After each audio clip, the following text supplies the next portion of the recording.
ओम शांति। आज 5/1/2025 के प्यारे बाप दादा के अव्यक्त मधुर महावाक्य और रिवाइज डेट है 17 अक्टूबर 2003। आज के अव्यक्त मुरली के सार में डबल सिरताज बनाने वाले बाप दादा कहे, यह परमात्मा प्यार, परमात्मा दुलार विश्व में थोड़ी सी आत्माओं को प्राप्त होता है। तो बाबा पूछे, सदा परमात्मा प्यार का अनुभव करते हो, परमात्मा पालना में पल रहे हैं, परमात्मा भाग्य प्राप्त हुआ है, यह सदा स्मृति रहती है। और बाबा कहे, बाप दादा सभी बच्चों को डबल राज्य अधिकारी देख रहे हैं, तो क्या बच्चे सदा स्वराज्य अधिकारी हैं? और कहा, स्वराज्य अधिकारी अर्थात सदा मन, बुद्धि और संस्कारों के ऊपर अधिकार।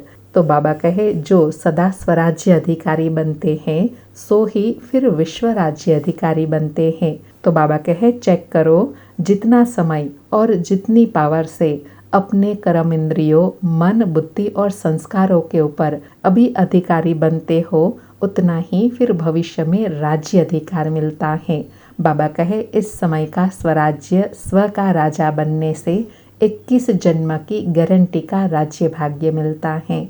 फिर नशा दिलाते हुए बाबा ने आत्मा की 4 रूहानी रॉयल्टी की पर्सनालिटी स्मृति में दिलाई कि सोचो, आप विशेष आत्माओं की अनादि आदि पर्सनालिटी और रॉयल्टी कितनी ऊंची है। अनादि स्वरूप में देखो, जब आत्मा परम धाम में रहती है तो कितनी चमकती हुई आत्मा दिखाई देती है। उस चमक की रॉयल्टी पर्सनालिटी कितनी बड़ी है और कितनी न्यारी है। परमात्मा के समीप रहने का आत्मा को सौभाग्य मिलता है। और दूसरा बताया, अपना देव स्वरूप सामने लाओ। आप रॉयल आत्माओं के सामने प्रकृति भी पर्सनालिटी वाली हो जाती है। पंछी, वृक्ष, फल, फूल आदि सब पर्सनालिटी वाले रॉयल रहते हैं। सारे कल्प में चक्कर लगा के आओ, ऐसी पर्सनालिटी कोई की नहीं होती जो सतयुग में तुम्हारी देवी देवताओं के रूप में होती है। और तीसरा बाबा कहे, आपके पूज्य स्वरूप की रॉयल्टी और पर्सनालिटी कितनी ऊंची है। भल मूर्ति 3-4 फुट की होंगी, लेकिन मंदिर कितना बड़ा और आलीशान होता है। यह है रॉयल्टी की पर्सनालिटी। फिर बाबा कहते हैं, चौथा संगम पर आओ तो आप सबकी रॉयल्टी कितनी ऊंची है। ब्राह्मण जीवन की पर्सनालिटी कितनी बड़ी है। डायरेक्ट भगवान ने आपके ब्राह्मण जीवन में पर्सनालिटी और रॉयल्टी भरी है, तो कितनी श्रेष्ठ आत्माएं हैं। यह सदा स्मृति में रहता है। बाबा कहे, यह सदा स्मृति में रहता है, विजुअलाइज करते हो ना।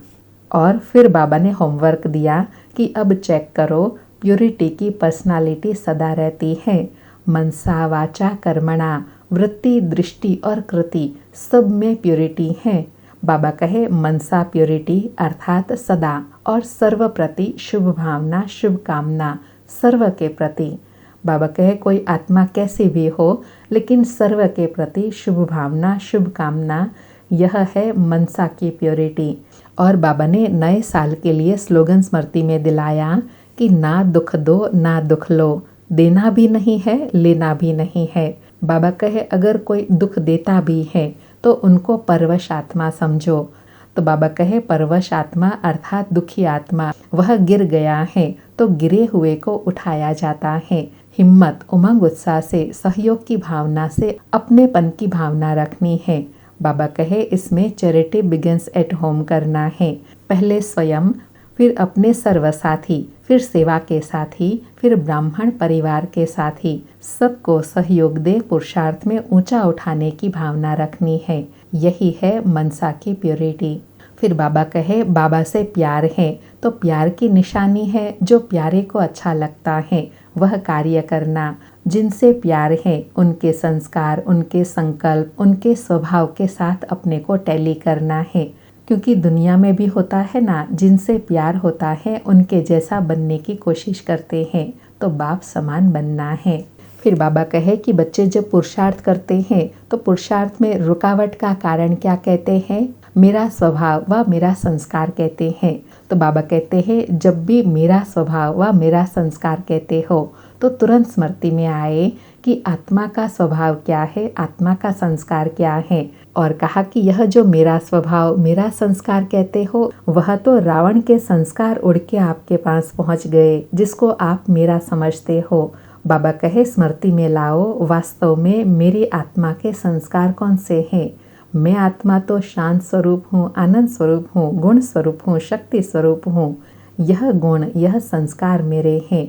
और इस 2025 के वर्ष का होमवर्क बाबा ने दिया कि सदा स्वमान में रहना है, संतुष्ट मणि बन सबको संतुष्ट करना है। संतुष्ट रहना भी है और करना भी है। बाबा कहते कुछ भी हो जाए, अपने स्वमान की सीट पर एकाग्र रहो, भटको नहीं।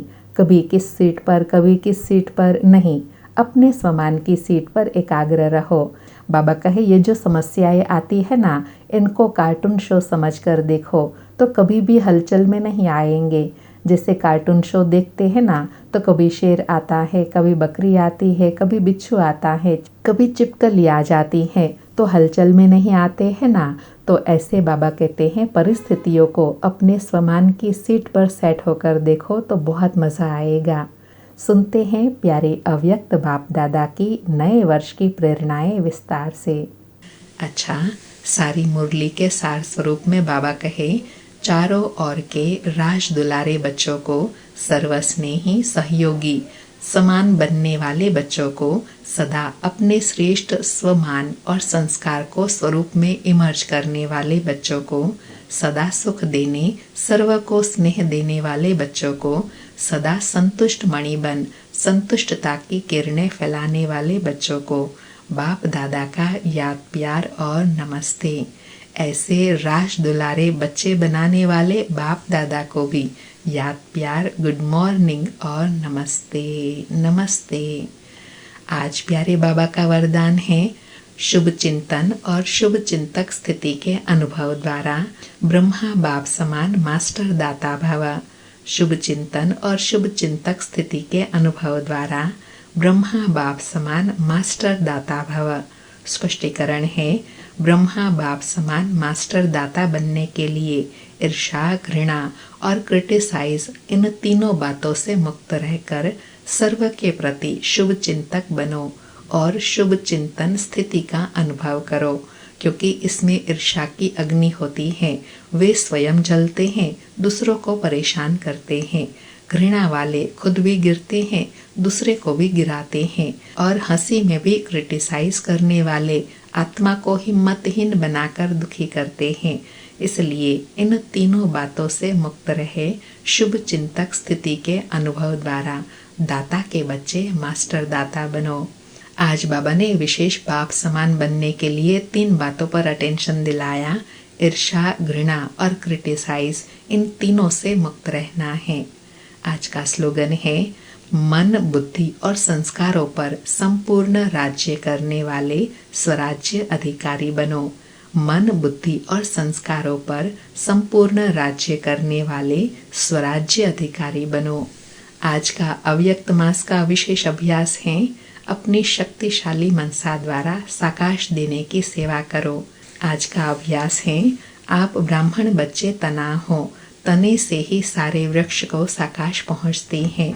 तो अब विश्व को साकाश देने वाले बनो।